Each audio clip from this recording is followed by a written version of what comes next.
Hey everybody, this is Alex Merced from alexmerced.com, and this is the first in a series of videos of sort of criticisms or that I received as a libertarian. Basically, not really a criticism more than this is also a very typical question you get from people who, and this is where I have an issue with a lot of people who are libertarians like myself, where they focus so much on being anti-government that they forget what libertarianism really is about, which is about the individualism and individuals being free to make use of their life, body, and property, to enter arrangements they want with other individuals and all these things. That what happens is that when you focus too much on the government, you leave yourself prone to an attack of, or you make the debate about whether government's good or bad, when really the discussion should be about how important individual rights are and the value of individual autonomy. And that's why generally that's kind of how I try to focus my when I talk, not always perfectly. Of course, it's kind of hard because one of the roadblocks a lot of times to individual autonomy, to having those individual arrangements, is government. So a lot of being libertarian comes down to being very critical of government, to a different degree. Some libertarians are very critical. Some libertarians want to get rid of some parts of government. Some libertarians want to get rid of all of it. But then that really concerns people who see the things that government currently provides, and they're like, well, what would happen in its absence? And this is why I always tell libertarians, one of the best things you can do to enhance the libertarian argument is to focus on providing alternatives. If you don't want there to be, if you don't want government involved in a particular sector, then see if you can find ways to start a business, start a charity, start something to provide that instead, to provide an alternative. Okay, to figure out a new model. Okay, and two, to people who take this sort of particular criticism of libertarianism, I always tell them, libertarians aren't against, universal provision of education or healthcare. It's not that everyone gets healthcare or that everyone gets education that libertarians have a problem with. It's how it's provided and funded. And not just because of the funding, aka taxation. Not just because, you're taking money from people. That's part of it. But also, when government does something, it tends to turn it into its own monopoly. This has certain governance effects that affects quality, and then it gives it an incentive to further control other sectors, and it just ends up being sort of this catch-up game. But point is, that's kind of where this conversation is going. A former student of mine, on a Facebook post, basically challenged me on these things, and I didn't want to just try to give some sort of quick quip, because a lot of the answers deserved more sophisticated elaborations. And even the answers I'm going to give in these videos aren't going to be elaborate enough to, I would say, persuade. But I think they'll be enough to at least help have a deeper understanding of where many libertarians are coming from and where their thinking is at. I would point to reading a lot of actual economists and academics who do study these things and have looked at the evidence much deeper than I have. And I'll try to point out some as I go along to really see some more persuasive, data-based, robust arguments. I am familiar with them, but I don't spend a lot of time memorizing a bunch of tables. I take the data, I listen to the arguments, I embody the arguments going forward, and I'll reflect on them. But the fact that I can't memorize every number 100% of the time isn't the way we should engage in dialogue. Be like, you can't remember every single statistic. So again, I'm just trying to set up this discussion. This is the first. This is the first one of, and I'm going to go in order.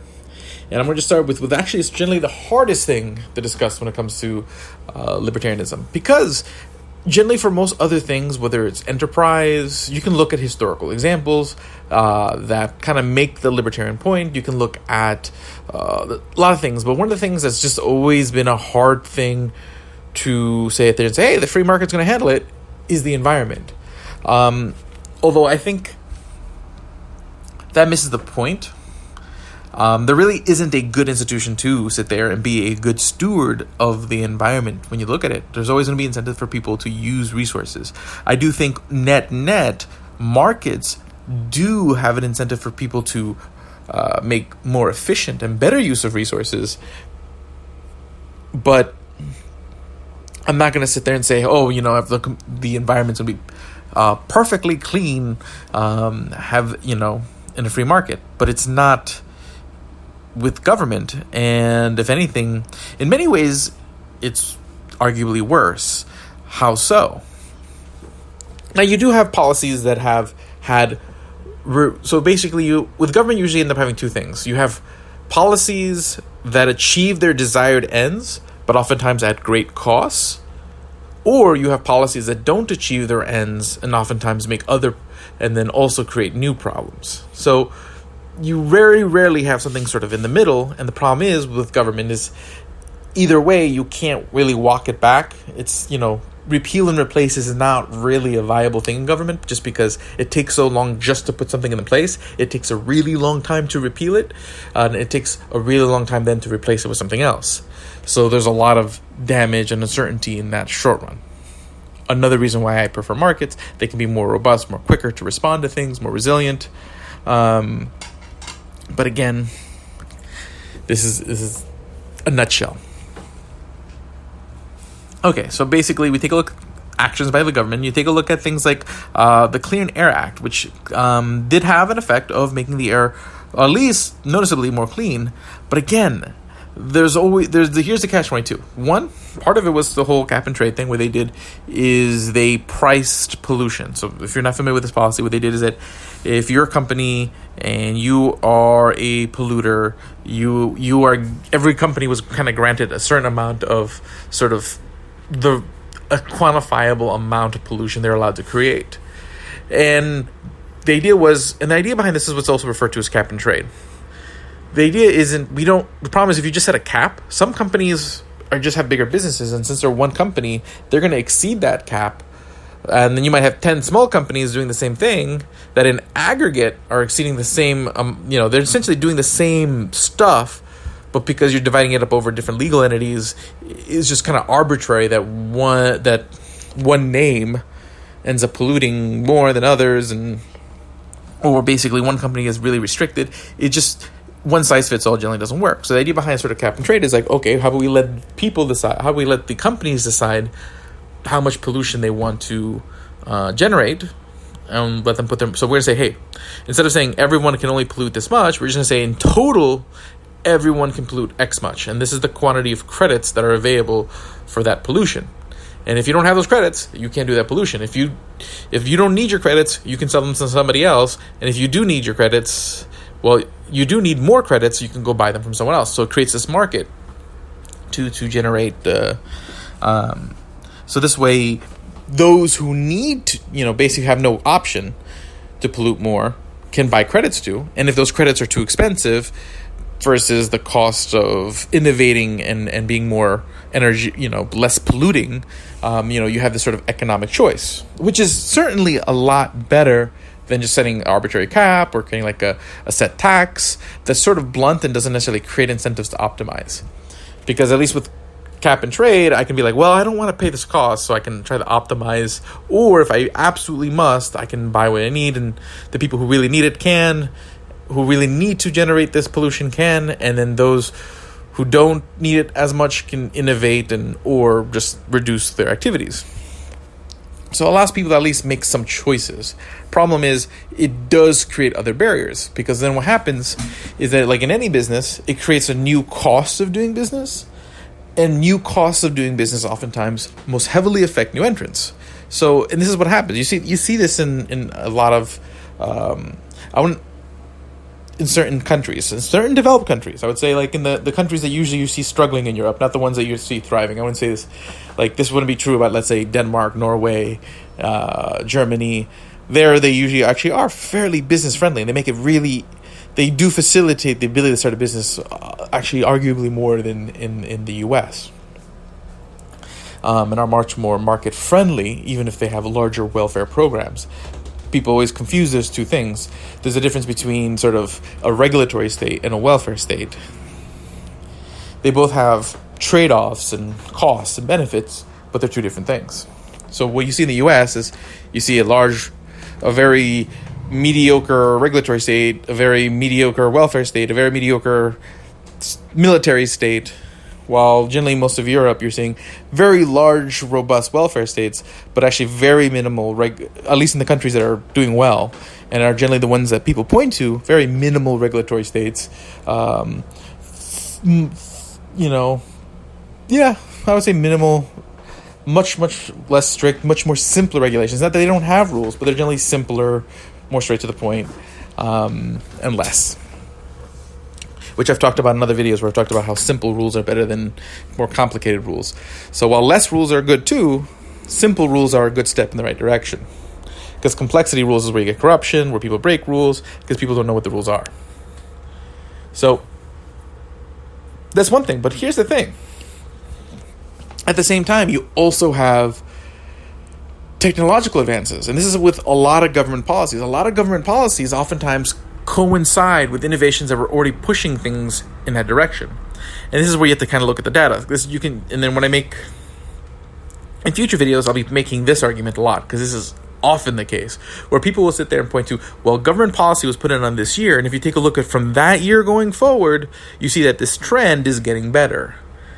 Although oftentimes, this is what we call, cherry-picking data selection. It's like, what years do you start and end can make a huge difference in how the data looks. So if you actually take a look at what the trend was before the policy, oftentimes the trend was the same, if not more pronounced. Okay, in the sense that, let's say, that pollution in the U.S. was already dropping, or that child labor in the country was already dropping. Because oftentimes as the country gets richer, it pollutes less. It puts children to work less. Oftentimes, a lot of these kind of trends are a function of the general wealth of a nation. Okay, now people will point to things like, they'll already talk about inequality in the U.S., they'll talk about whatnot, but the general wealth of the U.S. is still a lot more than many places. And generally, you take a look at the places that pollute more, have more child labor, they're going to be places that are generally less wealthy in the U.S. And is oftentimes, and in those countries, the ones that have gotten wealthier, you are seeing reductions in child labor and whatnot, reductions in pollution and whatnot, depending on where they are in their cycle. This is just sort of natural cycle. So does this mean? Okay, so that's one thing. But then also, oftentimes, other policies go much further far as imposing costs, and also a lot of the restrictions regarding nuclear energy. Nuclear energy is much safer than it used to be. And then when you take a look at the times when you did have meltdowns, like in Chernobyl, I mean, these weren't free market countries. You watch that show Chernobyl, you can kind of see, the effects of communism and how these kind of events can happen. But, but technically, if you're looking to reduce carbon emissions now, I mean, embracing nuclear would actually be something that you can get it done fairly effectively in the short run. Now, it doesn't mean necessarily that wind and solar won't get developed and become more viable over time, but you can't have it both ways. You can't say, hey, we need to get it done now, but you're going to take the thing that can get it done now off the table. And this is what happens when it becomes political, because then people are trying to decide what's the right solution. So they sell a solution based on immediacy, but they don't choose. But then when there's a solution that provides more immediacy without that doesn't fit their narrative, then that pushes out. It just becomes where people are just trying to create a world that they have already assumed this is the right one. And that's sort of, as a libertarian, why I don't like a lot of these things being solved in politics. Not that I don't think these are problems that need to be solved. It's just that politics, oftentimes, you're going to end up getting a bunch of people who aren't fully informed, that are going to end up getting manipulated and funded by people who stand a lot to gain by having a control over the market. Basically, you're going to have uninformed, well-intended people funded to be the face of something that's going to benefit somebody else's interest. That's just typically what happens. And that happens on both sides. That happens on all sides. So this is why I just rather have as much solution happen at the individual, at the community level, than in the political level. So that's environment, but that's not even the only thing. What happens is the government gets more involved and then other things that people ask for when it comes to the environment are things like taking over pieces of land, saying the government should just own this because we don't want people destroying it. But oftentimes that does make things worse. This is what's referred to as the tragedy of the commons. And you can see this when you go to an all-you-can-eat buffet.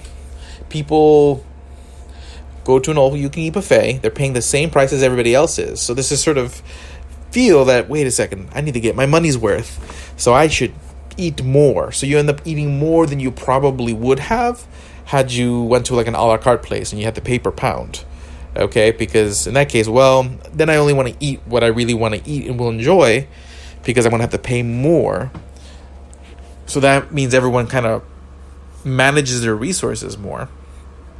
Versus, again, that all-you-can-eat buffet where everyone's going to be like, oh, okay, I'm just going to eat more, and then everyone eats a little bit more. You're burning through resources more, and then what happens is the price has to go up, and then everyone's paying more for the same thing, and not everyone basically is just not being well distributed.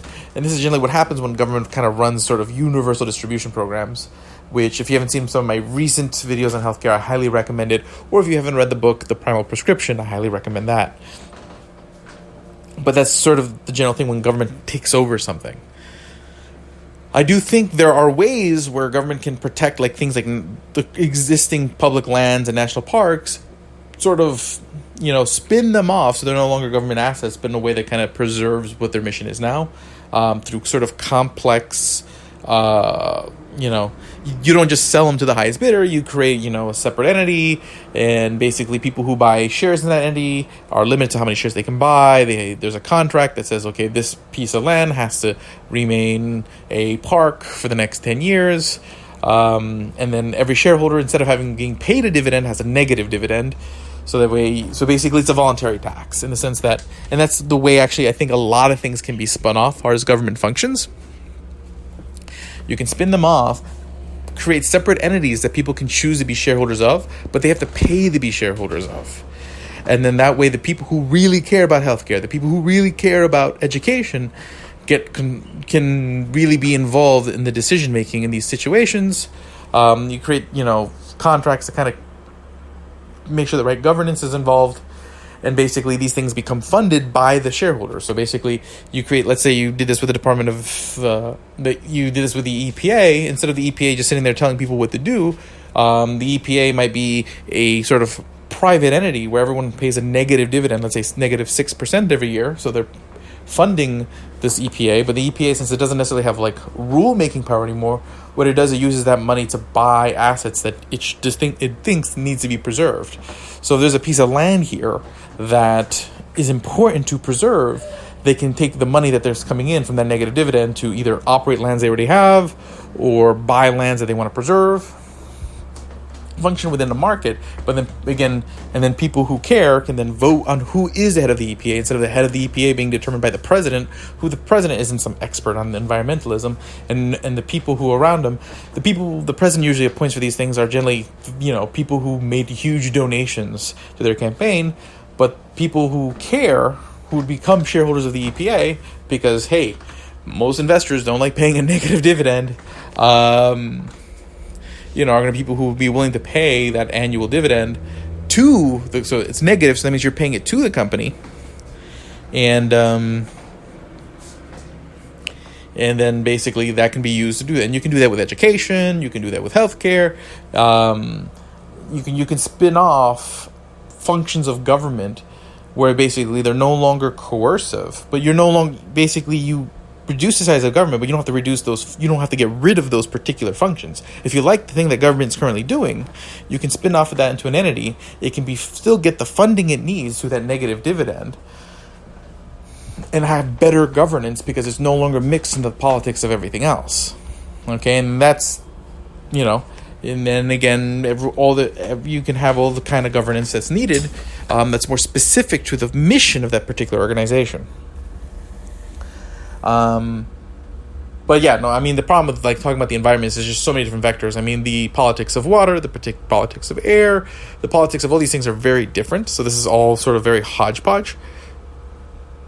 But there's a book by Walter Block about privatizing waterways that I think is very interesting. I think he's going to be coming out with another book on the environment soon if he hasn't already. But I would say always when it comes to talking about, well, will the market just fix it? The environment's one of the most difficult things to talk about, because it is a little bit more complicated.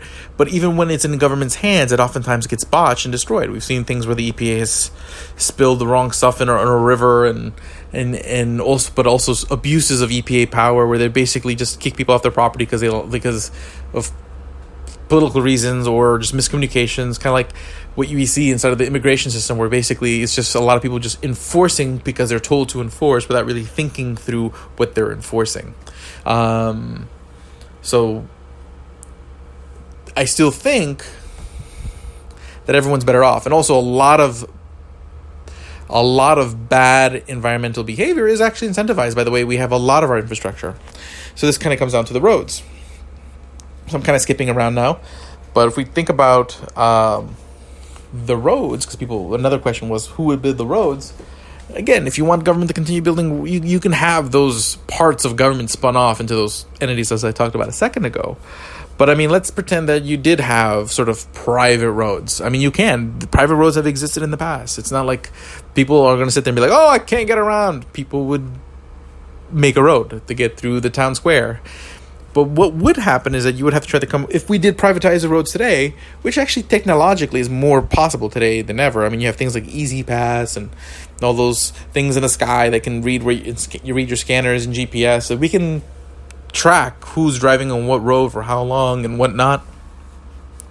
But if you had to pay per usage, so if you had to pay, like, let's say 10 cents a mile to use the road system. So basically what would happen is that, let's say the government decided to privatize, well, let's say someone developed the system for tracking who's using what road, and then the roads would then get sold to different businesses, parties, whatever. And then that system kind of kept track of who drove on what road, and then those people would get, kind of like you being on Spotify, where you get paid per usage of people who listen to your songs. You would get paid for people using the roads, and you would have to maintain those roads. But to be part of the system, so basically when you do that initial sale, there would have to be a contract stating that you can only be part of the system if you maintain this road, and if the road is not maintained, it goes on to an auction or something like that. Just so that way somebody who would maintain it, who does think it's worth it, would and then basically you'd see a few things happen.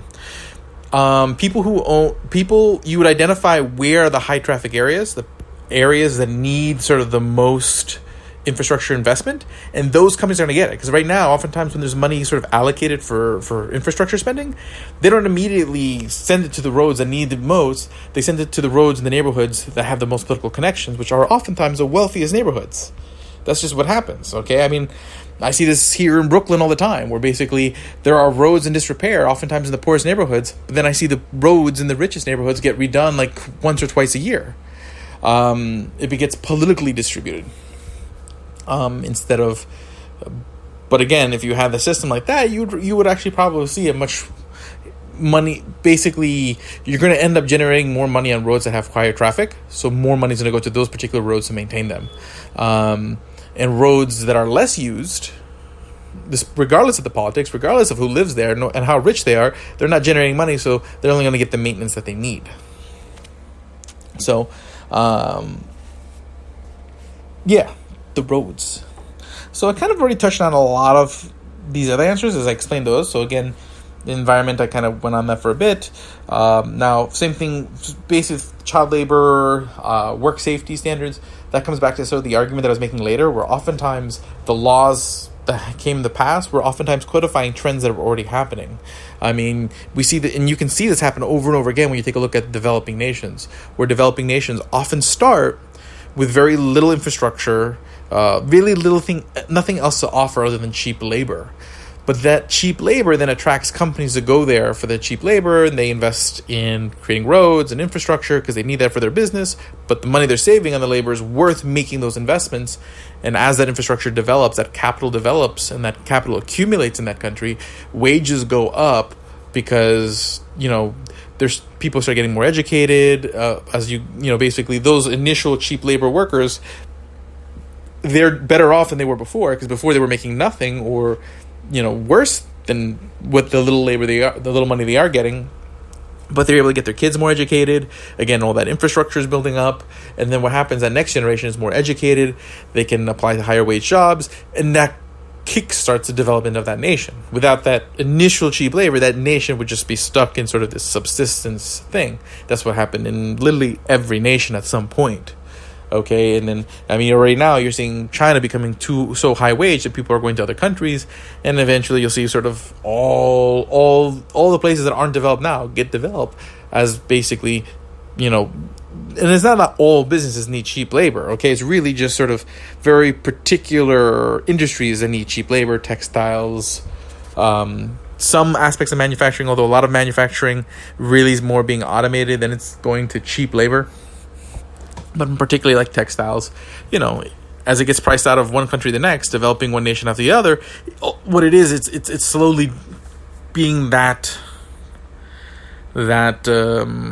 catalyst for different nations to develop. And so a lot of times people just take a look at what's happening in this moment, and they're not looking at the full context, what's happening over a long period of time, and sort of what are the cycle of these things. And and then the problem is, it's what happens if you cut the cycle. Like, it's kind of like a teapot pigs. People will try to sit there and try to sell you, and they're like, oh, these cute little pigs that'll stay small.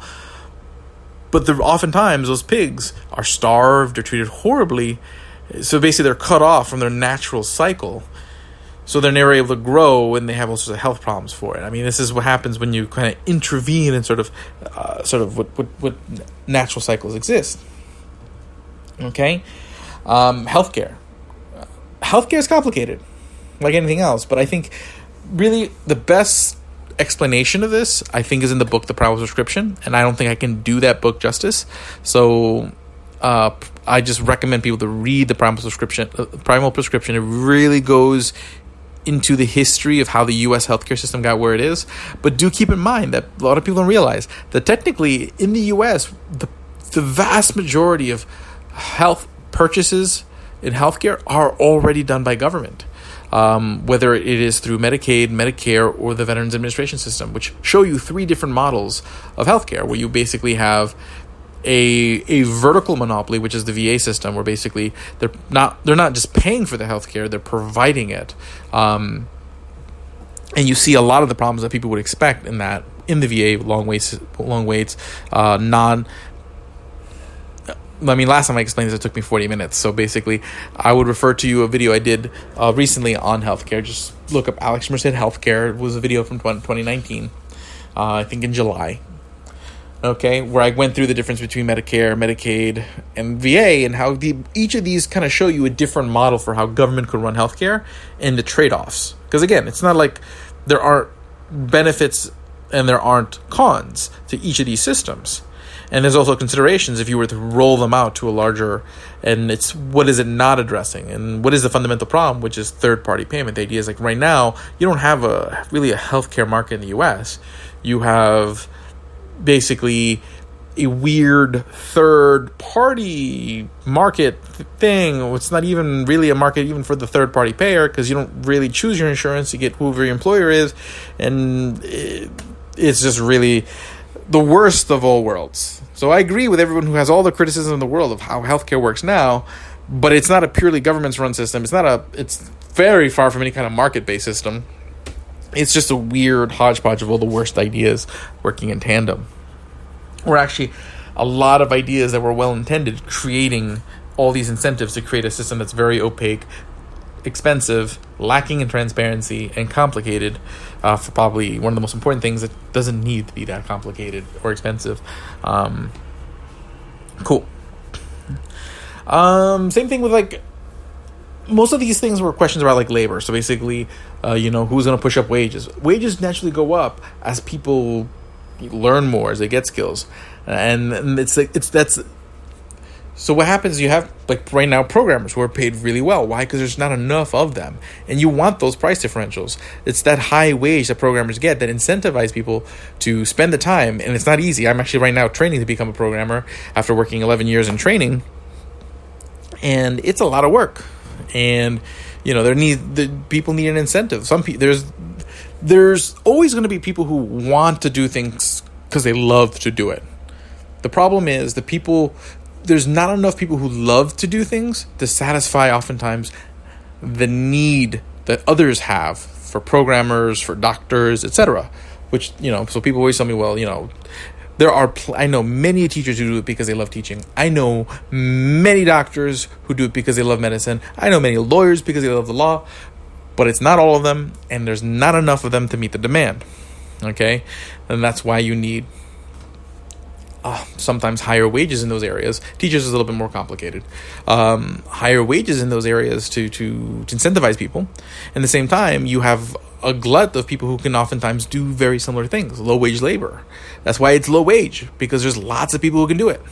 And the fact that it pays low disincentivizes you from being in the situation where you're low wage labor. It creates incentives. Now, yes, I understand that it's not always... Everything is not everything is under your control. There are circumstances where you may have been born into a family where you were not able to get an education the way you should, or you were born in the wrong neighborhood, or you fell on hard times. There are so many situations. The problem, I don't deny that these situations exist and that those people should have help.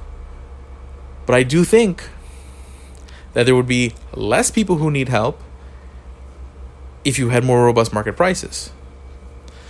Because when you would have less frequent business cycles happen because people miscoordinate their resources, because people have the wrong signals.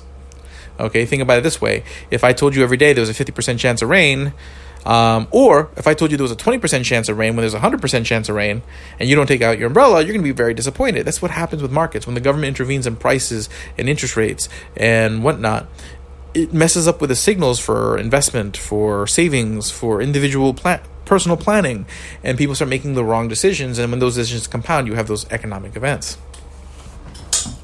And that makes it where there's more people who need help.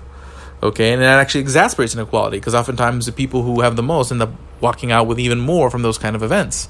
So you end up setting this environment where inequality just ends up growing. But at the same time, if people didn't have, taxes has quite an effect on your income. And it's not just taxes. The fact that generally, because companies have to pay for the costs of regulations, and it's not that all rules are bad. There's plenty of rules that are sensible rules. The question is, where should the rules, what is the right mechanism for deploying those rules? How complicated should those rules be? And there's not, when government does it, there really isn't a good mechanism for making those rules nimble or responsive to what's going on the ground. So a bad rule ends up sticking around for a lot longer than it needs to be, and good rules take a lot longer to find. And I've talked about sort of, how would you implement such a rule? Just look up my videos on free market regulation. But what happens when you have onerous rules that have excessive amounts of paperwork and all this stuff, you do create costs. It's costing time and it's costing money, and those costs then get passed on to costs. So, developers end up charging more for properties. Hospitals end up charging more for healthcare. And then, basically the private schools that do exist end up charging more for that. So all these regulations end up turning into higher prices. And so if you're being taxed more, that's less of your income. If you're paying higher prices for everything, that's more of your income. Okay, and then basically you have less of your income after taxes, and then everything is costing more because of the regulation and taxes that those companies pay. So then what happens, you find that your disposable income is becoming less, and people wonder why so many people are struggling. I don't think it would be very implausible to imagine that, in a world where, I'm not saying you don't have to sit there and think there's going to be a world of zero government regulations and zero government taxation, but in a world of much less of it, where less of your income was being taken, and you had less of your prices of your goods were in regulation, prices would go down if it could go down, because if someone can find a way to undercut their competition, they will. Okay, except in industries where government blocks a lot of barriers to entry, which oftentimes is healthcare, finance, the places where stuff's really expensive, and government makes it really hard to be in those markets. So there's less competition, keeping prices manageable, on top of regulations forcing the few entrants that are there to take on a lot of costs, but giving them enough pricing power to charge what they need to pay, to cover it, because you're keeping out the competition. yeah, so the point is, I can pretty easily imagine a world where a lot of these trends are something different. Okay, it's not that just, it's not that the idea of rules in certain things are bad. It's not the idea that any of these things are bad. It's, again, how you get there and the costs behind just doing it unilaterally. And also, how oftentimes when it does get done by government, it was already happening. And particularly with a lot of the labor trends, you can take a look at the statistics. Yes, if you take a look at the year different laws were passed, you'll see things getting better. But if you take a look beforehand, they were already getting better. Things like the military, the irony is the need for large standing militaries is because other standing militaries exist. It's kind of like, and there's nothing, my thing is the argument, I don't know, there's different ways that the military can be addressed. I do think that when you have a monopoly in the military, like you have a monopoly in anything else, it creates, oftentimes very bad efficiencies. Creates also something of that size and of that cost. When you were spending billions on something like that, people get itchy trigger figures because they want to justify those expenses. And I feel like that does create an incentive that's contrapiece, especially for politicians. But how that gets handled, I think there's a lot of low-hanging fruit far as where you can cut costs, but far as bigger reforms, I think that's a little bit more complicated conversation than I have time for right now. I already kind of mentioned the banks, but basically bottom line is, again, I'm not against rules. It's just how the rules are. I recommend people go check out my videos on free market regulation, but hopefully you guys found this interesting. There's so much more to say, but again, I didn't want to make this like 3 hours long on me trying to address all these things, but wanted to give you enough to at least kind of get a taste for what I've talked about in Lunch Alone Long Form and many other videos, and also just get an idea of what's sort of the more fundamental argument other than, government's bad, taxes are bad. Okay, it comes down to distorting incentives, and when you distort incentives to optimize, people end up wasting resources, which creates higher costs for others, which also then creates worse and also means a poorer environment for others. People always say, well, we shouldn't have to worry about the cost of stuff, but at the end of the day, scarcity is a real thing. So you want incentives for people to optimize. You want incentives for people to learn the skills that are going to make it easier for them to, and basically when you're studying, when you go and get high-end skills, you are providing society a value. Okay, technology, especially things like technology, engineering, you're providing a lot of value to society and you get rewarded for it. That's not a bad thing. That's a great thing about a market, is that it rewards people for working on the projects that most need working on. But far as, again, existing government functions, I think there are ways you can shift those to more libertarian friendly ways that actually have better governance and might get you better results. Referring to sort of those sort of negative income tax spin-off type, negative dividend spin-off entities kind of thing, where you just completely separate it. So my name's Alex Merced from alexmerced.com. Have a great day and enjoy.